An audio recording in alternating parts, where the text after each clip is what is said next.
3/11/2025 central government aid pay কমিশনের জন্য justice Ranjana প্রকাশের দেশাইয়ের অধীনে একটা কমিটি করেছেন।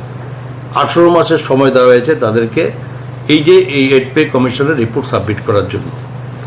আর স্বাভাবিকভাবেই এটা অটোমেটিক্যালি দেশের অধিকাংশ রাজ্য যেখানে সেন্ট্রাল গভর্নমেন্টের যে কমিশন করে সেটার উপর তারা আমরা ফলো আপ করি এবং সেটার মধ্যে করার চেষ্টা করে। 1, 2 যে এটা অনেকে বলে, আমি আমরা শুনি বা বিভিন্ন জায়গায় দেখা হয় বা সোশ্যাল মিডিয়াও, যে 16 পে কমিশনের কাছে এটা সাবমিট করে। 16 পে কমিশনের কাছে অলরেডি আমরা আর্লিয়ার এটা আমাদের টোটাল কর্মচারীদের ম্যাটার্সগুলো আমরা যে ডিফারেন্স অফ ডিএ এবং আগামী দিনের এই এইড পে কমিশন এগুলো নিয়ে আমরা অলরেডি সাবমিট করা হয়েছে, সরকারের পক্ষ থেকে করা হয়েছে।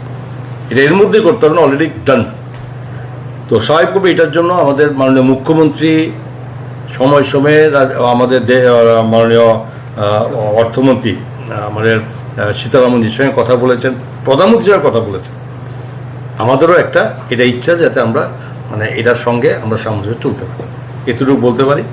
এটা রাজ্য সরকারও সেই ভাবনা চিন্তাতে আছে। অষ্টম বেতন কমিশন গঠনের সিদ্ধান্ত থেকে আপনারা এগুচ্ছেন না? না, কি বললাম আমি, যে এইড পে কমিশন 18 মাস, দ্যাট ইজ 3/11/25 থেকে শুরু করে আগামী 18 মাসের মধ্যে তার টোটাল রিপোর্ট সাবমিট করবে সেন্ট্রালে, এবং সেটা অটোমেটিক্যালি আমরা ওয়েটিং ফর দ্য টাইম, এবং সেটাতে ফলো আপ করার জন্য আমাদেরও সুযোগ হবে, এবং তার জন্য আমরা পিছিয়ে নেই, আমরা আমাদের চেষ্টা করার চেষ্টা করি।